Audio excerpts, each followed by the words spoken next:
আমাদের জাতীয়করণ করতে হবে। আমরা চাকরির ক্ষেত্রে অনেক নির্যাতিত হই, কারণ আমাদের মহিলাদের 2 বছর লেগে যায় মেসেজ আসতে আসতে। বাড়ি আমাদের সংসার আছে, আমাদের স্বামী আছে, মা বাবারও দেখতে হয়, শ্বশুর শাশুড়ি দেখতে হয়। তারপরে চাকরি যদি না থাকে তখন বাড়ি থেকে নির্যাতিত হয় স্বামীর হাতে। তারপরে স্যারেদের বললে স্যারেরা এটাই করে না।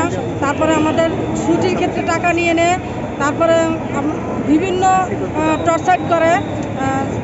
দেখা যাচ্ছে বেতন হলো 18,000-এর উপরে, কিন্তু সে জায়গায় 16,200 টাকা পাই। কিন্তু সে মধ্যে ছুটিতে গেলে, ঈদের ছুটিতে গেলে 1500, 2000 এরকম করে ছুটিতে নেয়। এমনি লোকালভাবে যদি ছুটিতে যাই সেখানে দেখা যায় 500, 1000 টাকা করে নিয়ে নেয়। এটা কি করে? এই টাকাটা পিসি নিয়ে এসে জেলা স্যারদের সাথে সমন্বয় করে ভাগ করে এরা খায়। ঠিক আছে, টাকা উত্তোলন করে 120 টাকা ছিল, 25, 45, সেই ক্ষেত্রে এখন 600 টাকা হয়েছে 2 মাস ধরে। এগুলো কাটা ধরছে, কিন্তু আমরা হিসাব চাচ্ছি, আমাদের হিসাব দিচ্ছে না। হচ্ছে যে বাংলাদেশের সরকার কাটিয়ে নিচ্ছে, কিন্তু শেখ হাসিনা তো কাটিয়ে নিয়ে গেছে। কিন্তু এখন কোন সরকার কাটে এই মাসের থেকে? আমাদের একটাই দাবি, আমাদের জাতীয়করণ করা হোক। আমরা মানুষের নির্যাতিত না হওয়া লাগে, আমরা মানুষের নির্যাতিত সহ্য করবো না, আর আমরা মানুষের নির্যাতিত থাকতে চাই না। এবং কি আমাদের মেন উদ্দেশ্য হচ্ছে আমাদের চাকরিটা জাতীয়করণ হোক, এটা আমরা আশ্বাসে এখানে আসছি। আমরা খালি হাতে ফেরবো না, আমাদের চাকরি যতদিন জাতীয়করণ না করা হবে আমরা এখান থেকে ফেরবো না। আমরা আগের থেকে চাকরি করছি, আমাদের 2 বছর 500 টাকা কাটিয়ে নিছে। এই টাকাগুলো কোথায় গেছে? এই টাকা কে নিচ্ছে? আমাদের কোনো দলিল নাই, আমাদের কোনো এটার প্রমাণ নাই। কে নিচ্ছে, ফেরত দেবে কেনা, এটা কোনো আশ্বাস নাই। আবার আমরা এখানে আসছি, আমাদের ওইখান থেকে আমাদের হুমকি দিছে যে ওইখানে যারা যাবে তাদের চাকরি থাকবে না, তাদের এই মাসে বেতন দেওয়া হবে না, সেনাবাহিনীতে তাদের মার কেন হবে, ক্যাম্পে ফেরত এগুলো আসতে পারবে না। আমাদের অনেক হুমকি ধমকি দিয়েছে, তারপরে আমরা চলে আসছি। কেন আমাদের এগুলো কেন করবে? আমাদের জেলা স্যার পিসি স্যার আমাকে কেন এগুলো করবে? এগুলো আমাদের ডিজি মহোদয়ের কাছে আমাদের নির্দেশনা এগুলো আমাকে তুলে ধরুন। আমাদের মুখ করলে সমস্যা, মুখ করলেও ভালো না, এগুলো তুলে ধরবো কেন? ফ্রিজ করবে, ব্লক করবে, মুখ করলে সত্য কথা বললে ফ্রিজ করবে। আমরা মাসে মাসে আমরা 2-3 মাস পরে ছুটি যাই, তারপর আমাদের টাকা খায়। কেন টাকা খাবে? আমাদের টাকা কেন খাবে? আমার 600 টাকা করে রেশন বাবুদের কেটে নিচ্ছে, কেন কেটে নিবে? এটা যায় কোথায়? কি কারণে কেটে নিচ্ছে? এটা আমাদের ডিজি মহোদয়ের কাছে আমাদের নির্দেশনা, সেদিন এই জিনিসটা তুলে ধরো। সেটা হলো এই যে আমাদের যে এত কষ্ট করছি আমরা আসতে 11 তারিখ থেকে আজকে 25 তারিখ পর্যন্ত, কিন্তু আমাদের কোনো দাবি মানা হচ্ছে না। আমরা চাচ্ছি সেটা হলো আসলে আমাদের দাবিটা মেনে নেওয়া হোক, আর তা না হলে বাংলাদেশের থেকে 64-65 যতগুলো জেলা আছে মনে করেন টোটালি আনসার সদস্যদেরকে বিলুপ্তি করে দিই, এটাই আমরা চাচ্ছি। আসলে আর কিছু বলার নাই, কারণ আমরা এখনো কোনো রকমভাবে তথ্য পাচ্ছি না। আর আমাদের যে অফিসাররা আমাদের যে 500 টাকা করে কর্তন করে নিচ্ছে, কোথাও হচ্ছে 1-1.5 বছর বা কোথাও 2 বছর, এই টাকাটা আমাদেরকে আসলে তো দেওয়া উচিত, কিন্তু তারা আসলে দেয় নাই। এই টাকাটা কোথায় কি করছে? এবং আমাদের যে 20% করে বেতন থেকে বেতনটা কেটে নিচ্ছে, আমাদের 18,000 টাকা প্লাস বেতন, কিন্তু সেখানে আমাদের 16,200 টাকা করে বেতন দিচ্ছে। এইসব টাকাগুলো কোথায় কি করছে? পরিশ্রম করি আমরা, আর দেখা যাচ্ছে যে আরাম আয়েশ করে আমাদের অফিসাররা। এবং আমাদেরকে আমরা যদি কিছু বলতে চাই, আসলে আমাদের অফিসাররা আমাদেরকে ফ্রিজ করে দেওয়ার হুমকি দেয় এবং ব্ল্যাক লিস্টি করে দেয় যে চিরতরের জন্য তোমাদেরকে ব্ল্যাক লিস্টে দিয়ে দেবো, জীবনে কোনো চাকরি করতে পারবে না। আসলে এটা করা কি আসলে আমাদের ছাড়দেরকে ঠিক? কেননা আমরা চাকরি করে, আমরা ইনকাম করে আমাদের সংসার চালাই, আমাদের পরিবার, বাচ্চা মা বাপ সবাই আছে, তার ভিতরে আমাদের এইসব ধরনের কথা শুনতে হয়।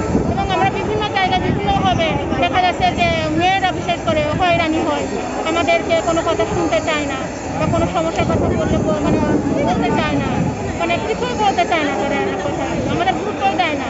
আমরা যে আনসার সদস্য আমাদেরকে অবহেলিত করে রাখছে। আমাদের বাংলাদেশের সকল আনসার অবহেলিত, আমাদের ভাড়াটিয়া আনসার করে। কোথাও যদি সরকারি প্রতিষ্ঠানে আমরা জব করি, তো সেখানে আমাদেরকে বলে এটাই যে দেখা যাচ্ছে যে আমরা যদি কোনো অন্যায় যদি কেউ করে, আমরা যদি প্রতিবাদ করতে যাই, তখন দেখা যাচ্ছে যে সেখানে আমাদেরকে বলে তোমরা ভাড়াটিয়া, তোমাদের কেন এত কিসের কথা। এই কথা যখন আমাদেরকে জেলা অফিসে বলি, কিন্তু আমাদের জেলা অফিসেরা কোনো পদক্ষেপ নেয় না।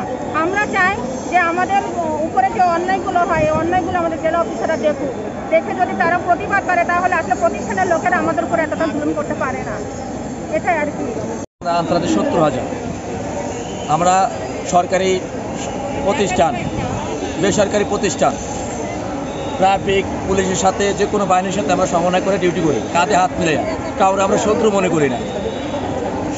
যদি ব্যাটালিয়ান কোনো আনসারের তালিকায় পড়ে না, আনসারের গাড়ি ব্যবহার করে আনসারের নাম ভাঙে আমাদের জাতীয় আমাদের নির্যাতন অত্যাচার করে।